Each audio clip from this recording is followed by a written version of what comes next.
Welcome to another edition of the Basketball Teacher Podcast. Our mission is to bring you discussions on a wide array of topics in the coaching world to grow players on and off the court. You can connect with us on YouTube, Facebook, and Twitter, and also reach us directly through email at basketballteacherpodcast@gmail.com. Now, here's your host, Coach Mike Hernandez. Welcome back, everyone. Thank you guys so much for joining us here for another episode. As always, wherever in the world you're listening to us from, whatever platform you guys are listening to us on, thank you so much for the support, the kind messages, all the love that you've sent the show's way, the emails, the tweets. I don't even think they're called tweets anymore, but whatever they're called, thank you for sending those the show's way. I read all of them and really appreciate it. And really excited for you to join this episode as we discuss a little bit offensive philosophy, a little bit of X's and O's today, as we are going to talk about the 4-out, 1-in offense, something that I think a lot of you listeners have a lot of familiarity with and maybe have some exposure with, whether you run it personally or just know people who run it personally. But I think there's so much to it. And even if every coach kind of has knowledge about it, I feel like every coach kind of does it their own way. So I'm really excited to get into the 4-out, 1-in with my guest, talk about how him and his program run it, implement it, teach it, do their practice structure around it, and all the good stuff that goes in with that. So let's jump right in with Northwood women's basketball assistant coach is joining me today. Jake Voelker is here today. Coach, appreciate you spending some precious time with us. How are things going? Not a problem. I'm so excited. Things are going good. We got preseason ramping up. We started at the end of August, and we've got a pretty veteran team, so it's nice just kind of jumping into it, like going ball screen defense, different stuff. We don't have to like start from scratch. So we started a couple of new things last year, and it's nice picking up right from where we left off during the postseason. So Awesome. That is fantastic. That's awesome. As I was saying before we started recording, I feel like there's never enough time in the preseason or the off season, but it's just you feel a little bit better when you have some experience coming back your way. for sure, you got like 20 things you got to do, but when you some like experience, you got only like I guess 19, 18 things to do. Yeah. Yeah, only, right? Right. Exactly. Coach, start by talking about your basketball journey and your coaching journey. Where did the game of basketball take you that ultimately led you to Northwood? Yeah, so high school I played basketball. Was a pretty good shooter, but that was pretty much it. So got to learn from all the coaches a lot. Actually when I was 16, I was still a junior in high school. My three sisters played on a travel team here in Michigan called the Michigan Mystics, and I went to like every practice, watched them. And then the director Rob Rustoffer came up to me and said, "Hey, would you like to like start coaching?" I'm like, sure. So he threw me right in the fire. He gave me two eighth grade teams. So I was a 16-year-old coaching two eighth grade teams and girls that were 3 or 4 years younger than me. Wow. But it was cool. I mean I was 16 then. I coached them for 7 years. I was with the AAU team. Throughout my journey with them, I coached at Goodrich High School. So I started off as a middle school coach, coached 7th, 8th grade for 3 or 4 years, and then I moved up to JV coach. And then by my last 2 years at Goodrich, I was the assistant varsity coach. So I learned a ton. If you've heard of Goodrich, Coach Jason Gray, he's got a like historic program. They won back-to-back state championships in 2012, 2013. I was fortunate enough to learn from him. We made a couple quarterfinals and learned a lot from him. And then by then, so that fast forward to 2 years ago, and I was actually on a trip with some friends during the summer, and the head coach from Northwood texted me and just like kind of reached out to me and offered me a volunteer job. So last year I was a volunteer assistant here at Northwood. Got to like learn the ropes, learned a lot about scouts, learned about player relationship, everything. She really showed me the way. And then this year I was fortunate enough to get the head assistant job. So that's kind of been my journey. It's kind of like I like to think I've been moving up each year from a middle school coach to a now college like assistant. So I've been very blessed throughout this journey. That's funny. It's like as you've gotten older, the groups that you've worked with have gotten older. It's like you've it's Yeah. like you've you're kind of going along the ride with them. And I got to ask about what was going through your mind when you had the opportunity to take a volunteer assistant job, because that's not something that maybe a lot of people necessarily are thrilled about, or they might have some hesitation or a little bit of skepticism about. What was going through your mind, and what made you think that this was the right move for you to make? Yeah, so I actually got my bachelor's from Saginaw Valley, and that was a physical education and health. So it was always kind of geared towards college coaching. It came 1 year before I would like it, just because I had a couple of girls at Goodrich when I was coaching that I coached. I mean, though, so the last year I was at Goodrich, the group I've coached from like sixth grade up were juniors. So Hmm. that was hard for me to like leave them their senior year. But I mean, basically just a foot in the door. I don't know if that opportunity would have came up again. It was an opportunity I couldn't really pass up. I knew the head coach pretty well. I knew her through the travel circuit with AAU. So I just felt like everything fit right. She went to the same high school as me, which is again Goodrich. She graduated 10 years before me, so it just seemed like everything felt right, and just kind of went for it, put myself out there, and I'm so glad that I'm so glad that I did it, because I don't know where else I'd be except for like for coaching college hoops. So And as you mentioned, right, you don't know when if that no, opportunity ever is going to come. And so if you right? have the means to do it and it's within your reach to do it, you didn't want to live with that regret. I can tell for sure. Yeah, And you seem very happy, obviously, with that decision. And look where it kind of paid off for you now, just a there. year later, which is really cool. Yep. Coach, I know something else about you is that you are big into mental health, and that's something Yeah. that you're really passionate about. And I wanted to kind of give you the opportunity to kind of talk about some of the things that you've learned regarding mental health, and maybe some advice that you might want to give to coaches that they could use with their program with Yeah. regards to mental health. Yeah. So when I got to the college level with the head coach here at Northwood, she taught me a lot about it. I always knew it was a thing, but I didn't know it was this important, I guess I would say. But now being in it for a year and a half, it's extremely important. I think we do two things that listeners could really help with. One, we call them kickbacks. We started with calling them team meetings, and that gave off the wrong persona, and everyone got nervous and scared like what was going to be said. So we came together and with the team, and we're like, hey, like just planned meetings where we can talk and ask deeper questions, be vulnerable, talk about that stuff that you don't like talking about, like what do you guys want to call it? And then they called it kickbacks. So from preseason to postseason, we have kickbacks every week. We have it every Wednesday for 1 hour. Uh, I would recommend if you don't put it in your schedule, you will not do it, just because it's hard to plan. But if you can plan that month before and you put it in your schedule, it'll be much better. In those kickbacks, like one, it's really based off something called True Colors. So I don't know if you've heard of it, but it's called True Colors. It's four different color, like it's like personality traits. So That like like the blue, gold and yep, blue and yeah, blue, okay. gold, orange, yep, and then green. So they all mean different things, and they all go to each person. So I mean, basically, we did it last year to help us coach the athletes. So we know, like, hey, if she's a blue, we got to coach her differently than a gold, if that makes sense. Mhm. So then we did that. We made posters and stuff, and we kind of saw the girls just kind of took off with it. So like kids that were in the gym every day from 8 till 9, and then they ate at the exact same time of the day, and they always did this structured plan. Those are golds. So a blue or green would be like, oh, now in their heads, now they're thinking, oh, she's a gold, that's fine, that's how she copes, that's how she does stuff, instead of just saying, oh, she's weird, she's in the gym, she's doing this.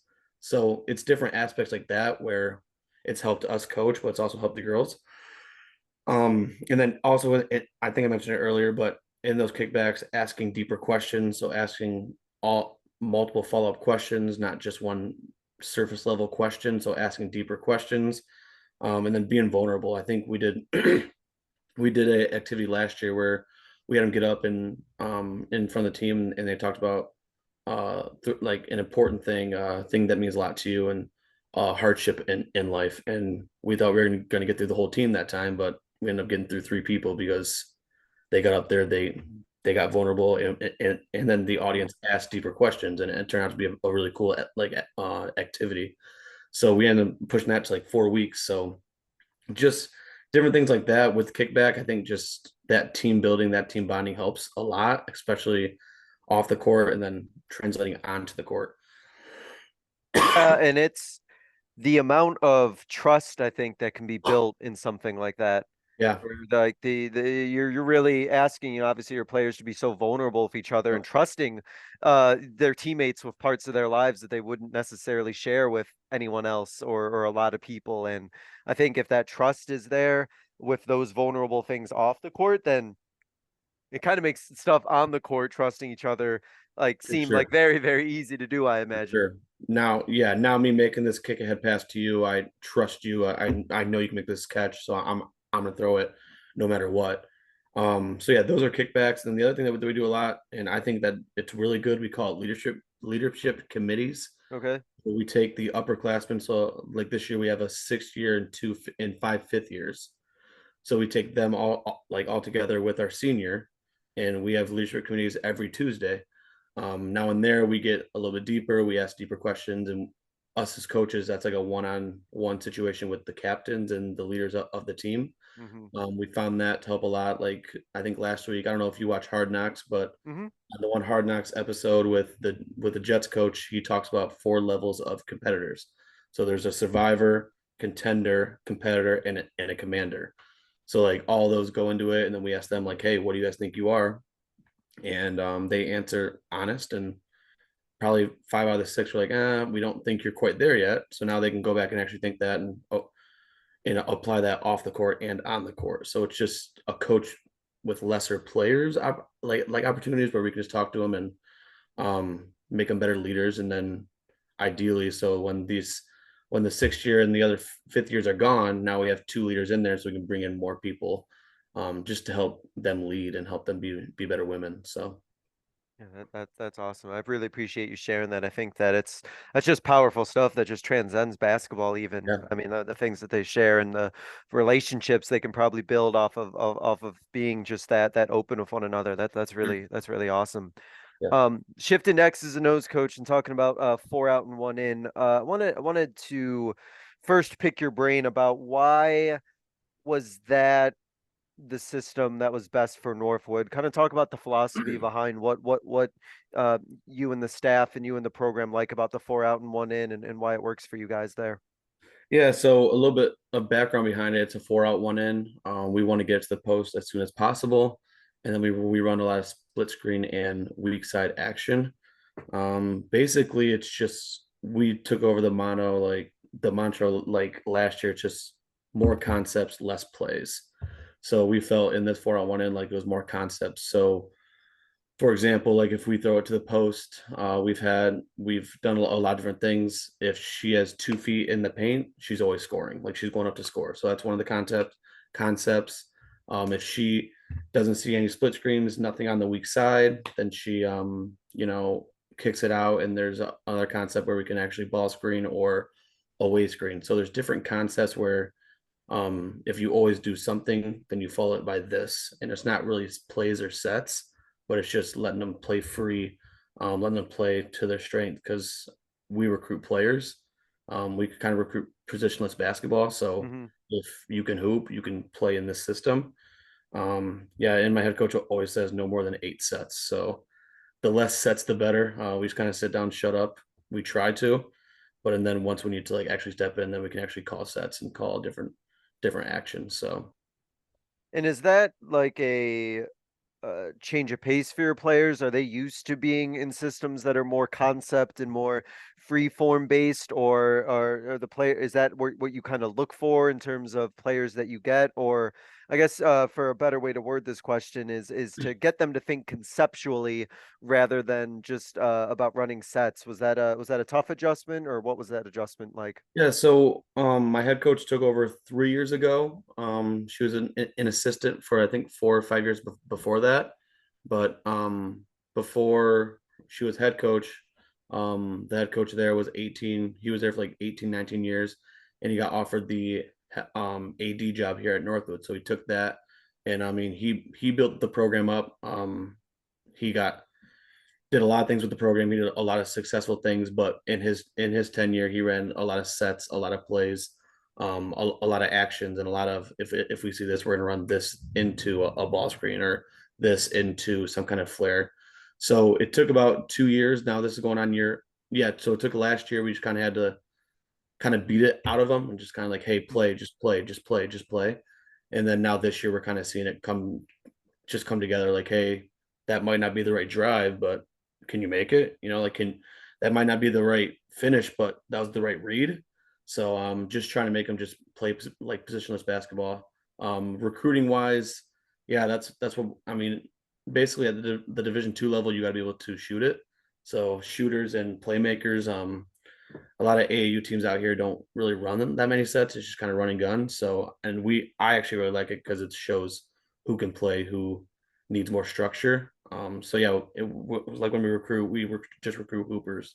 So if you can shoot it, pass a dribble it, we want you. So Yeah, and with that, I hope with recruiting those type of players then who are just kind of used to that more free form yeah, thing, then they can be kind of conceptually ready for anything. Hopefully, put them in kind of any situation, and they can just kind of go off of maybe some certain rules to follow, but otherwise kind of just play their game within like a team concept and yeah. kind of be Well, off and running. yeah, and there's different things. I mean, as coaches know, like once freshmen come in, there's those concepts and plays, but also like they're still catching it, splitting their feet, and it's called travel like every time. So it's to help, and it's to help. I mean, two hands on the hip, like they're gonna call it every single time at the college level, where sometimes at the high school level that's not called. So it's also like to help in our heads, like, hey, we have enough with these freshmen coming in that they don't know the rules, they don't know how to play yet. I mean, we have enough right now for scouts. Like we don't need 20 more sets. So Yeah. I'm not saying it's the right way to do it, but our minds and our players we have here, um, more concepts, way less plays. So So you mentioned when you were talking about the philosophy behind it, you mentioned the post, and I think that that's really interesting because I think for people who I've spoken to about the 4 out 1 in, that the one, right, the post element, especially with the way the game of basketball is played right now, I think sometimes it can be a little difficult or a little tricky to figure out how to maximize that post position, especially if it's a player maybe who doesn't have maybe the skills that maybe coaches would want that one to have. But I wanted to ask you about the role that the post player plays and how they get involved in the work of, as you mentioned, screen action. So kind of walk us through what the post is expected, the one, so to speak, in the 4 out 1 in. yeah, so in our motion, it's pretty much predicated on the posts. We want to get to them as soon as possible. A lot of point five basketball.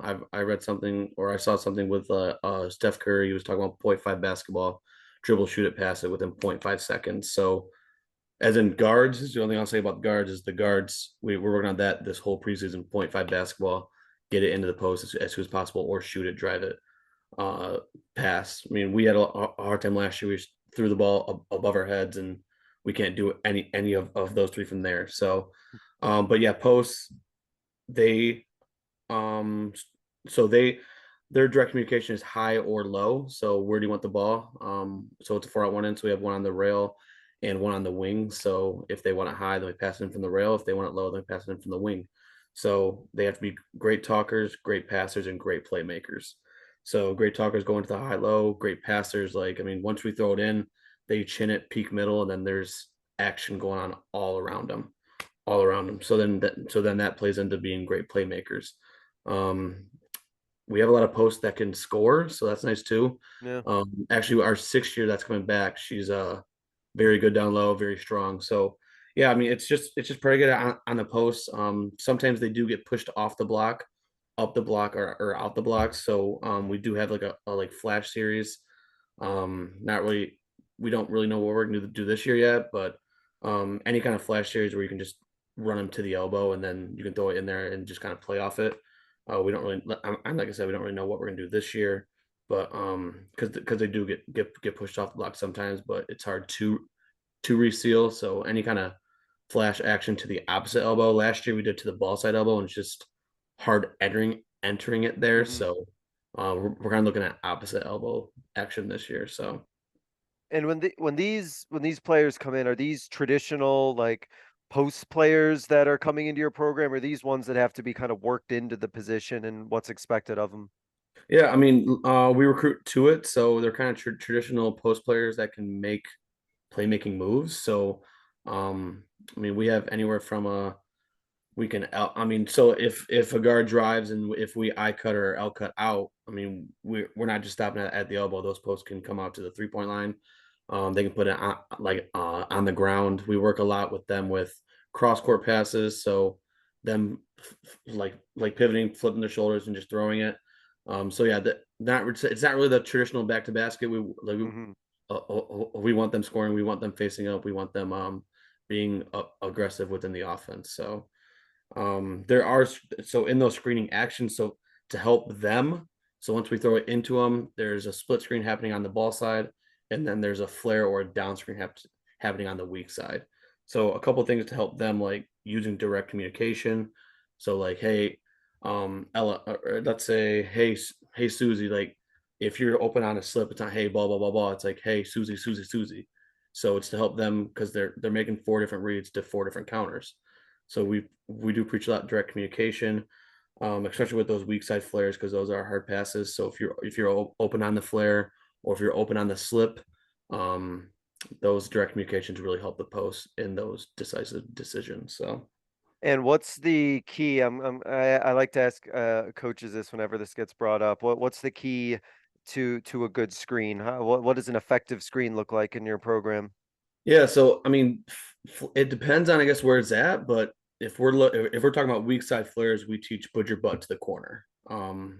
It's not really like a traditional like come off the shoulder, but if I'm coming if I'm on the weak side screening from the corner to for the rail, I'm coming up putting my butt to the corner and letting her run off it because they can flare to the corner or they can curl it. So there's all these different reads.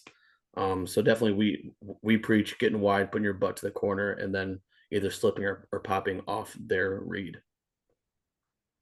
And okay, I'm just visualizing it. I'm just visualing right now. Okay, so the language or what's expected is maybe like slightly different than it is, but I think the concepts of a screen itself are relatively pretty straightforward and things that they're used to doing. Yeah, yeah, yeah. So I mean, just basically, so that direct communication Hmm. again comes there, like just so they know. So if I'm setting you a screen for a flare, I can't really turn around and watch what you do. So you're saying flare or curl. So then that Hmm. makes me the right read. Now I can pop or slip. So as that, yeah. So to visualize it better, so as the ball side split screen is going on, we always have weak side action happening too. So we can either set a flare or a down screen. And then on both those screens, you got to communicate curl or pop. Hmm. Hmm. Okay, okay, I got you. I'm following. I'm Is that taking better? taking little notes right now. Yeah, Yeah, yeah, perfect. yeah. No, no, I got you there. Awesome. Perfect. Okay, so you also mentioned about the certain though conceptually for the post that if they get the ball, they got to have a finishing move to them, right? Yeah. Okay, so what should be in their package or what works in their like finishing package? What do you work on in your post players when they're in that position? Yeah, so basically, like I said before, if they have 2 feet in the Yep. paint, we still run all those actions, but it's for them to score. So we still run the split screen and we still run the flare or down screen, but basically it's for them to score, so there's no help. Um, so we have a series of stuff. We can do a drop step. So if you get them so far under the paint, we also have something called a go. It's called go. So Hmm. we catch it and you just go and you try and get all the way to the other side of the rim.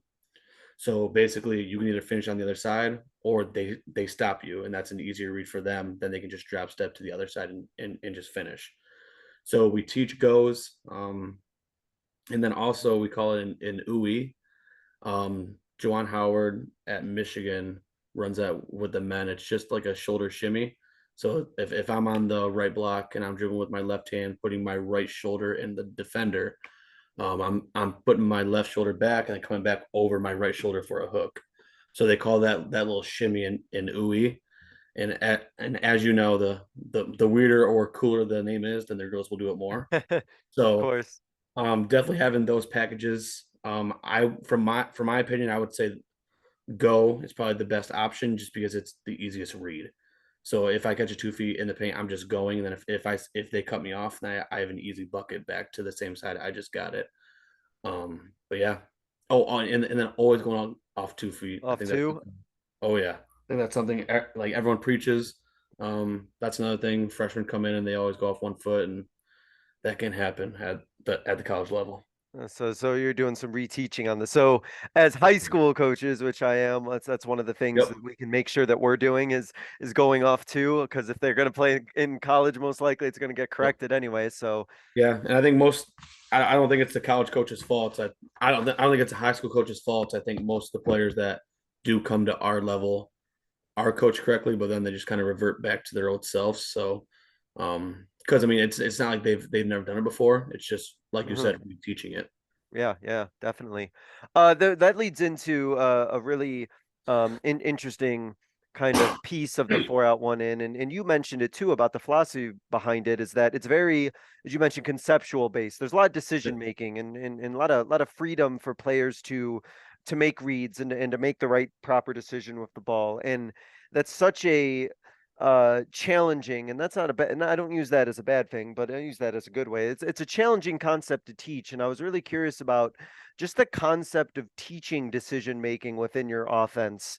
What is that like so your players know how to make the best reads possible when in a situation like that?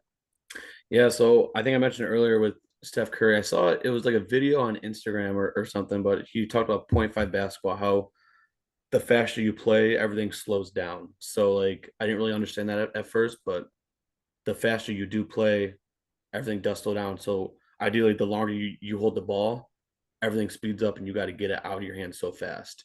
Where if you catch and you just look, if you don't have a shot or dribble, then you just pass it right away. So teaching shoot, pass, dribble right away, point five basketball, we preach that over. Like I said before, our girls have a hard time putting the ball above their head and they just stand there. So that takes you out of everything. So like I said, like just kind of reteaching stuff, just at a faster pace, and then that's how we kind of structure practice, like drills and stuff, like play fast, play. We call it space and pace. So we want to stay wide and we want to play fast. One drill I really like that we do, we call it 2-on-1 rapid fire. So it's very simple. It's you put an offensive player on the wing and rail, and then one defender, so let's say that's on the right side, and then a coach is on the opposite wing, and it's legit. You just throw it at one of them, and then that defender just plays defense the entire time. So if you catch and she's coming at you, then you pass right away. So it's just like pass or shoot right away. It's like 0.5 seconds, and if she's guarding you, that's fine. Hmm. But if that's the best shot, then we're doing it, and we just go constantly. Like there's no time to really wait. Once that group shoots it, the next group's on. Like and I'm passing the ball before it even hits the rim with the group before us. So do a lot of up pace drills that try and make them. We do a lot of up pace drills to make them slow down, if that makes sense. So we do a lot of up pace to make them think, but we don't really want them thinking. We want them just playing naturally, just playing free flowing into it. I would also say we do a lot of one-on-one finishing. So whatever you like to do, if you like putting the ball on the back, or you can do like you can do back tap one on one. You can do all these different things, but just adding another defender. So you could have a defender come. Let's say, okay, so we're doing ball in the back. So I'm on offense. My ball's on Hmm. your back, and then once I, Okay. I lift it, we're gonna play one on one. Okay. So Yeah. I've seen you that can add, before. Yep. yep, Yep. you can add a defender coming from the weak side. So now it's 2-on-1. You can add a defender trailing them. So now let's say you get a step and you have to reach. You have a whole nother defender coming behind you. So I do a lot of the guard.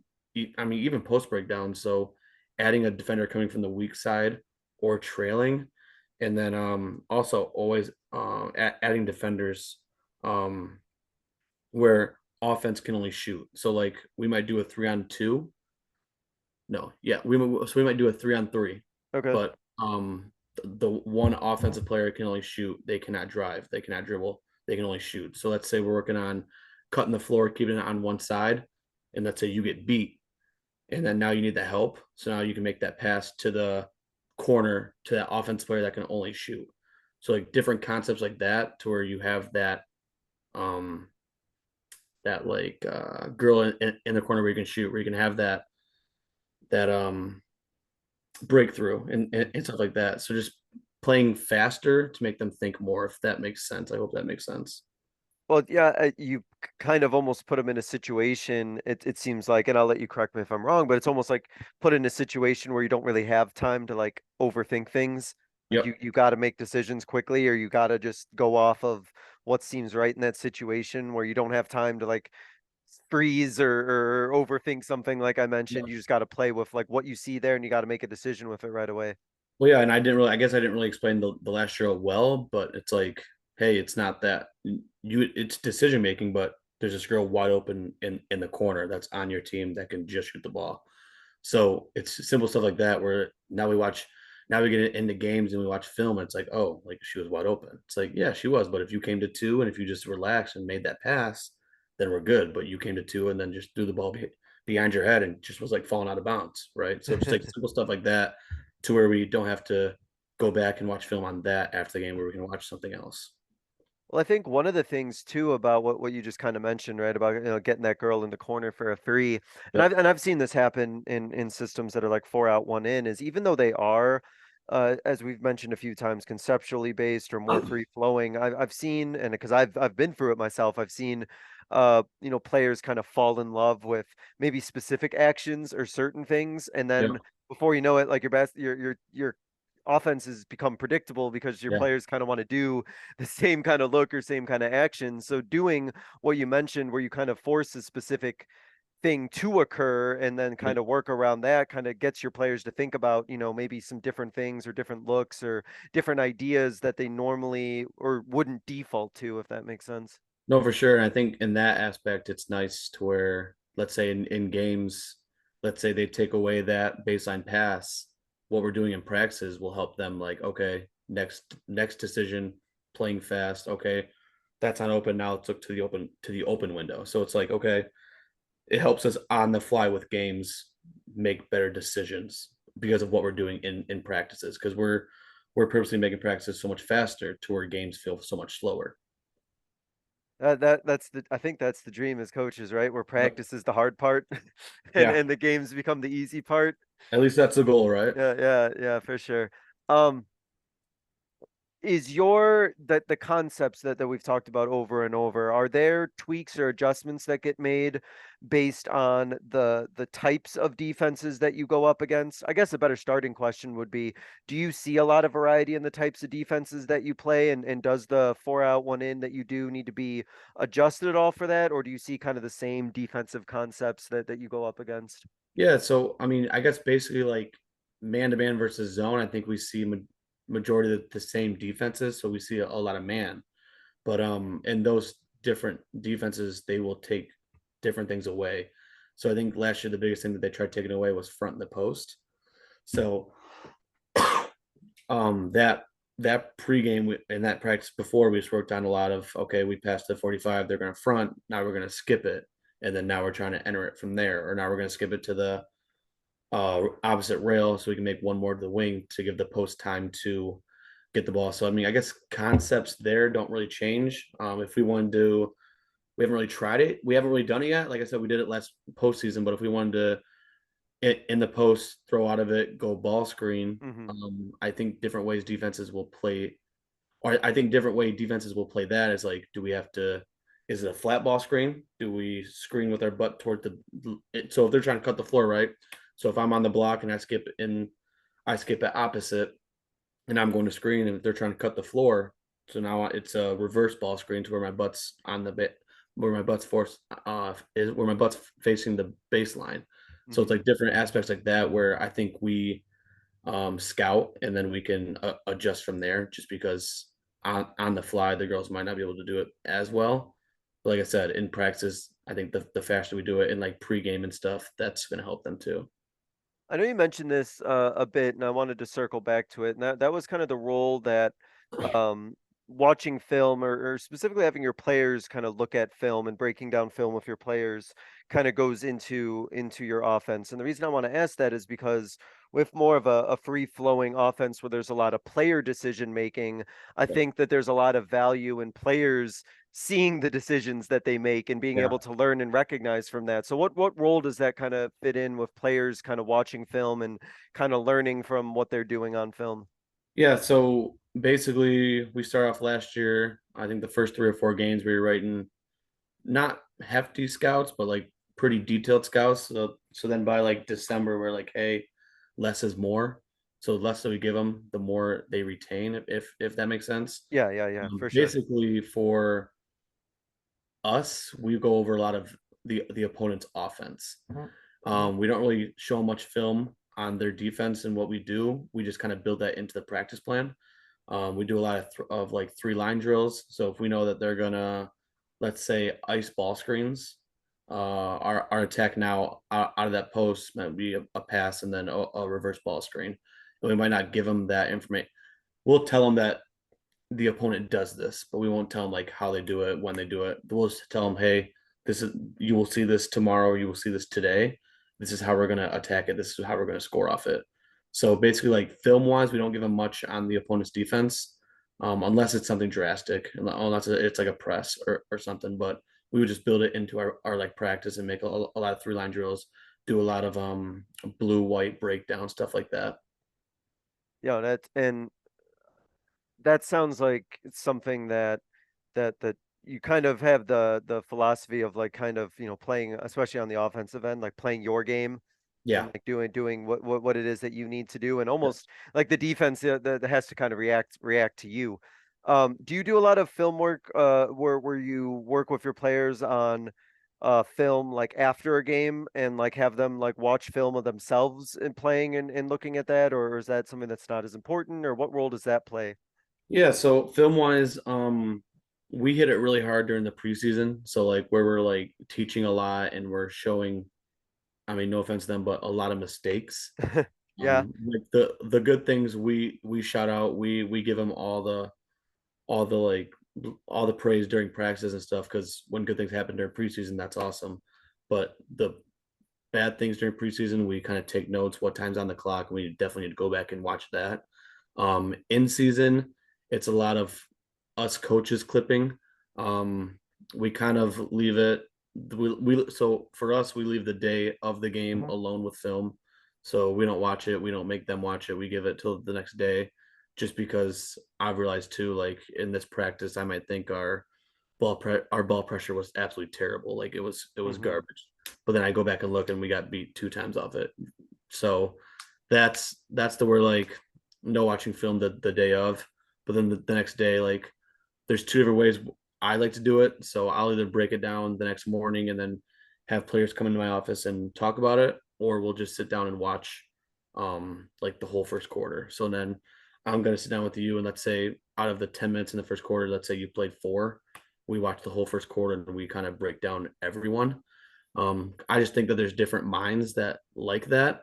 So like if you see me do if you guys if me and you watch a player do something wrong and we come and then we can talk about that and fix that, that helps different players. Whereas in like I think if we watch something on you, I think some players take that personal, if that makes sense. So Hmm. definitely wait until the next day, either clip it or watch either a whole half or whole quarter with the player. And then postseason, that's a lot too. Postseason for us, it's a lot of like new concepts, new things.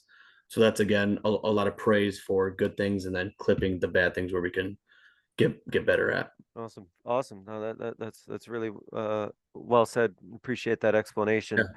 Yeah. You mentioned about some of the drills that you like to do, and kind of taking a step back or zooming out from that. I wanted to ask about practice structure in general, and how practices maybe are kind of built or refined throughout the season. So, in kind of a general sense, how does your practice structure kind of work throughout the year, specifically regards to the 4 out 1 in and running the offense?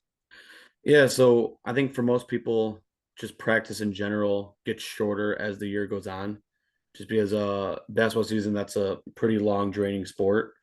So yeah, 2 hours at the beginning, and then like midway probably go down to an hour and a half, and then to end it's like hour 15. So I think that's a really good. That's a actually a really good question. I think as it goes throughout the year, we need to focus on us more.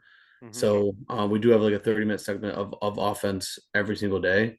There are times like let's say before if we play on a Thursday, let's say Wednesday, where it's like 45 minutes defense, then we only get 15 offense because we're preparing for the other team. So as the year goes on, we make more time for offense. So always 30 minutes. The really the best drill I like, we call it nickel and dime. So it's 5-on-5. Nickel is if you get 5 stops. So defense, you got to get to a nickel. Offense, you got to get to a dime. So if the defense gets to 5 stops before the offense gets a dime playing twos and threes, then they win. Or if the offense who has dimes get to 10 before the defense gets 5 stops, then Hmm. then they win. So there's different concepts there, and then to add a whole variation of it, for example, how we play and different things, we add a penny. So now Okay. there's a penny to the offense. So let's say me and you are on offense, and the coach says, uh, Mike, you're the penny. So if you score, let's say you score 3, that's an extra penny. So you score 4 for that possession. Okay, let's say you score a layup, that's an extra penny. So that's 3 for that possession. So that helps a lot with scouts too. So let's say next day we have a player that's averaging 35. So like, hey, you're number 24, Mike, you're number 24. If Mike scores, that's a penny. So that's kind of preparing us for the next day. Like, hey, this girl can score. Like we're keying in on her, and we're keying in on you for this one possession. So like different aspects on that, and then we're still in the motion throughout that. But now so now let's say Mike, you're a guard, Okay. and you throw it in, and you want to get that split screen or you want to get that flare. Now we're looking for you on that flare or on that split screen or on that slip. So it's the post like, hey, I want to make this pass to her, but if I don't, then let's say since Mike, you're the like penny. Let's say 2 people go with you, and then that leaves this girl wide open. So it's just those different aspects on how to play, when to play, how fast to play, who we're keying in on. That helps us a lot, and that's probably one of my favorite drills. No, that sounds great. I just imagine the amount, like how much you're able to work on, Yeah, just within doing that, right? There's so much it seems, and I'll let you elaborate on this if you wish. Just how much versatility you can have, or how much you can adapt it to what your team needs, or maybe what they need a little bit more work on or refinement on. I feel like yeah. is great. Because I mean, I'm let's just say post like we're working on it all week, 2 feet in the paint. We want you drop stepping, scoring. It's like okay, now let's say Mike, you're the post. Like hey, Mike, you're the penny. So if you score, you get like the extra point. So like Yeah. now we are damn straight getting it in the post, and like you are scoring because we want that penny. So And what I also I think that this may be more on the high school and younger side, but maybe it's on the collegiate side as well, is that something like that also makes sure that like everybody is like deeply involved. And I know that definitely, in high school sometimes what we face, and that's always been a bit of a challenge, is um players who maybe kind of disappear a little bit on offense, or who are trying definitely. not to uh be seen, or they don't want to score, or they don't really want the ball, or they don't have that look like they want the ball, and therefore the defense doesn't have to key in on them, and now everybody else suffers because of that, and now the whole offense kind of crumbles because we don't have five willing participants and five people who are really hungry to score, help one another score. And so something like that, I think, really makes sure that like everybody knows how important they individually are to like the whole team concept of the offense. No, coach, I think that's a great point. I think it's high school and college. Like, I mean, you we might have that sophomore that can play, but she doesn't really want to step on anyone's toes, right? Where it's like, oh no. It's like, hey, little Susie, you're the point. Yeah, I mean, you're the penny. So it's like, no, you need to go score this time. And it's nice for the players around her telling her, hey, go score because they want that extra penny. So it's just different acts. Or I mean, let's say we have a defender that doesn't like to score. It's like, no, we're calling you out. You're the penny. So now you got to do your best. You got to set a good screen so you can slip, so we can get you the ball. And everyone's keying in on you, and everyone's telling you to score. So it's a confident boost behind it too. So I think it's fantastic. And then I imagine like when they're able to, right? Like if they get that score or whatever, like that Yep. that must be a great feeling for them, Major and confidence boost. confidence booster, like you said, right? Because Major. you're gonna need them. You're gonna need them, Absolutely. right? Right. No, Major. that's really cool. That's really awesome. w- I think you kind of mentioned this when you talked a little bit about the mental health thing, but I did want to touch on this since we're bringing it up now about um the concept of getting all of the players just to kind of work together and play off each other and trust one another so that in a game they can just kind of go off concepts but also play free form.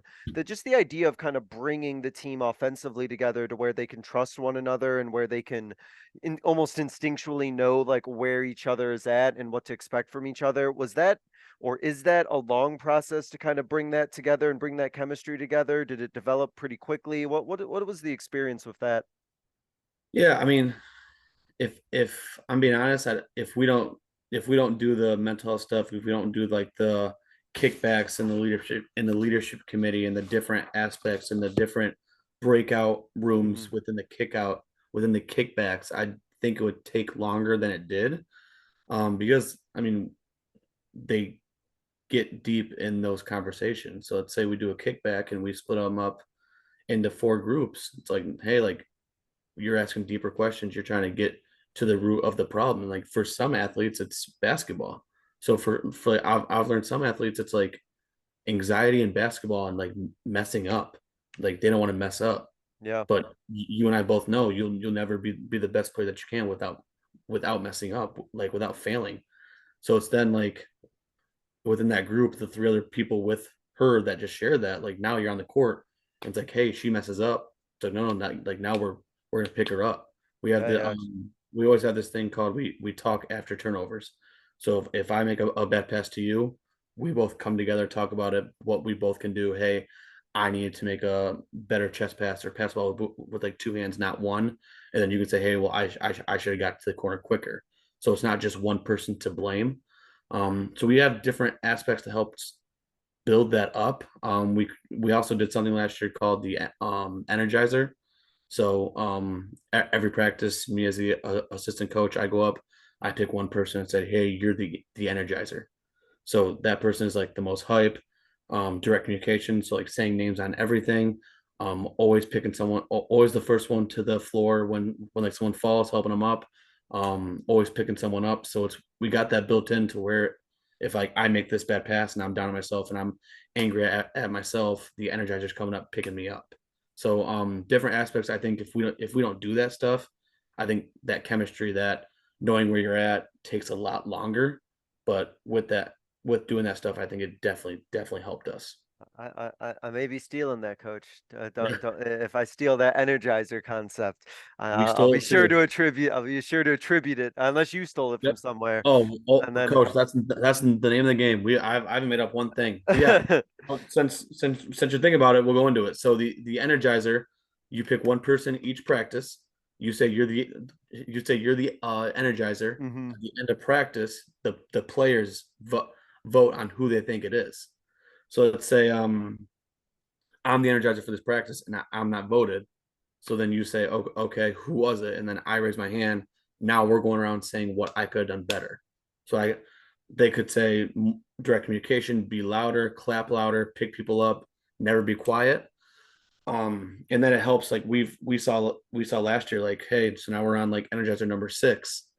So then it's like now the first 5 people that already did it, they're trying to trick people and they're trying to make everyone else around them louder than they usually are to try and trick them. So then that makes the whole practice even better, if that makes sense. Yeah, yeah, yeah. Yeah, And I mean, don't we all say as coaches that we want a loud gym, yeah, right? We need a loud, energetic gym that's yeah. happening. So So it's kind of tricking them into being louder than they are, but we don't tell them that. yeah, that's cool. I like that. I like that a lot. Circling back to some X's and O's stuff here as we're going to start to wrap up in the next 10 to 15 minutes. I want to make sure I ask about uh shooting form, catching in rhythm, being ready to get the pass, get it right in the shooting pocket and put something down. What do you find that you need to work on with your players to get their shooting mechanics right, especially in an offense that can sometimes be very timing based, or the read's got to be right, the pass has to be right, the shot's got to get off at the correct moment. What are you working on or find yourself having to teach or reteach in terms of shooting form and being shot ready? Oh, a guard question. Finally, I'm glad. I Okay. got you. So, basically I focus on really two different things within our offense. So basically getting to a spot in a timely manner. So, let's say if it's a flare, like not just jogging that flare, like no, that post is throwing it to the corner. So like you gotta like drop the trailer, get to the corner Hmm. so that you can get your so that you can get your feet set. So that's the first step for me, like getting to a spot with a purpose, with a plan. And then the second, which I think is might be more important, getting 2 feet down. I always preach popping your feet. So when the ball's in the air, not just coming to two, like pop your feet. It should be a thud. It should be a different sound so that you can get that shot up. I got it from I didn't I heard it from Phil Beckner. He's the trainer for Damian Lillard. So like how he gets those step back threes. He scored on the Thunder in Game 5 to end the series. Like that was a step back. Like his feet hit the floor hard so that he can come up. And the harder your feet hit, the farther out you can shoot. So we work on that a lot with the guards. So there's different things. My two biggest things I like doing with the guards to get their feet to the floor as soon as possible Hmm. is they'll just let's say if we want to start at mid range, they'll start at the 3 point line and just hop 3 times forward on 1 foot. So they'll hop, hop, hop, and then get their feet to the floor, pound it, and then go up. We could do it to side, right, or left. And then if we wanted to work on threes, which is harder with that, we would start at like 15-foot range and then hop backwards and then get both feet hit like to the ground. I think that's a really good drill for like shooters to get your feet to the floor, stay balanced, and then go straight up. I've realized whatever way you're jumping, if it's mainly side or back, they're gonna fade. If it's forward, they usually won't fade. But that's also something that you can work on too, is staying balanced, getting 2 feet to the floor. And then the other drill I got, I forget where I found it, but you can go wherever you want. So it's just me and a player. She can lean on me. So I have her shoulder in my hand. She's leaning to her right. Okay. And I'll just let go. So then she has to get 2 feet to the floor and then shot. So then she can lean to the left and however far I want to bring her down, and then she's got to get 2 feet. The hardest one is where she leans back. So I have my hand on her back, and she leans back, and she's got to get 2 feet to the floor as soon as possible without traveling. So yeah, though I guess those are the two biggest things. I feel popping your feet, getting your feet to the floor, so that you can come up higher for the shot. It's extremely important for all guards. And I imagine because footwork is one of those things that is not the most flashy thing to work on, and is very requires a lot of repetition because there's a lot of muscle memory involved to try For and make sure. that a natural movement. So is that something you find that needs to be worked on and spent a lot of time on when I, players come to your program? I do just because too, like those the post passing out of the post is not easy. So I mean, that's not always going to hit you right in the chest. It's going to bring you to the left a little bit to where you need to pop your feet to the floor and go straight up and not fade to the left. Just getting your feet, it's extremely important. I think footwork for guards is probably the most important thing in the world. We didn't even talk about finishing, but that's a whole nother level for me. Oh, I got time. Talk to us, coach. Yeah. What goes into finishing? What do the guards need to make sure they're doing or working on? Yeah, so obviously going off 2 feet. Charles Barkley, he turned every drive into a post. He was an undersized post. This past postseason, with our guards, we turned every drive into a post up. So there's two options. There's two reads. If you see chest, then you turn it into a post up. If I have a step on you and I see shoulder, I'm turning it into some kind of reach. So I can reach with my inside hand, outside hand, you reach through them and then get the foul.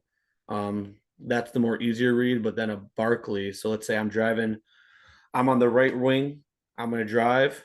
Let's say you do a good job of cutting me off. It's a quick flip of your hips, it's a crossover, not a drop. And then my right shoulder is instantly in your chest. So if I hope that makes sense. So I'm driving, like, ideally, I'm driving, my left shoulder is in your chest. Uh-huh. You cut me off, and then I'm instantly flipping my hips, turning around, getting my right shoulder into your chest and turning it into a post up. Yeah, yeah, yeah. Okay. Yep, So yep, yep. basically, yeah, we tell our guards, first pound is to knock them off balance, second pound is to make your move. So we found a lot, like, me me training the guards, they'll like body me, they'll back me down, and but then we get one on one and they don't want to touch them, right? So like now Uh-huh. it's, I am watching your pounds. So you're getting your shoulder into their chest. You're not extending it, your forearm, and you're not dropping your shoulder, but you can push them back. And then we have different moves off that. So basically, we bring back the go. So you just go. So like let's say I drive, flip my hips, 1 pound, and I just go. So that's the easiest thing for me. I think if you cut me off, I can just spin back. If you don't, I can just finish on the other side of the rim. The other option is obviously 2 pounds facing up. And if we have that shot, we can take it. If we don't, then we just step through. But the hardest one that we're working on now is, let's say, 2 pounds, I face up, you're close enough to me, I cannot get my left foot around two step through, right? So let's say I just spin back the way that I came from without traveling. So keeping that right foot down and spinning back. So keeping my back on you and just not facing up.